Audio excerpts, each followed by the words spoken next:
I kept telling my friend, I was like, if I were AEW and I would coming up with creative, the first question I would be asked is why I'm doing this, because I don't even think they answer. I feel like a lot of AEW creative comes from the standpoint of this would be cool if we did you know what'd that. be funny?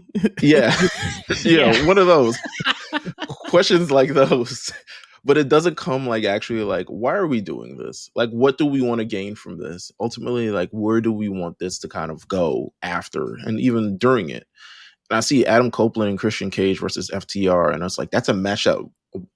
Clearly, they want to happen, but to me, it feels so. Yeah, it feels why it's so stunted too. Because there's also the element of a lot of this stuff, and this goes back to the story. The story element is narratives and storylines that aren't necessarily always built on the show.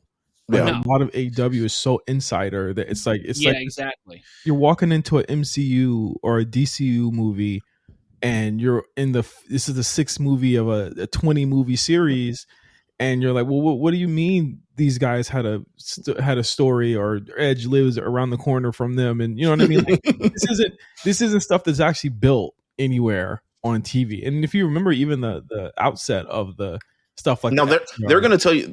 By the way, they're going to tell you you're wrong. By the way, because they're like, this clearly happened at this point. The mere fact is, it's just not compelling enough, good enough. To be honest with you, there's no riveting. There's no turn point of why you need to buy into these guys being as evil as they are. FTR don't put no fear of God in me.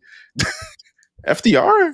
And it doesn't help that Cope has done the comeback thing a million times in Oh, the last my God. 4 years or so. He's ruined that for himself, I think, and he's kind of working against himself with his own story. In my opinion. We're gonna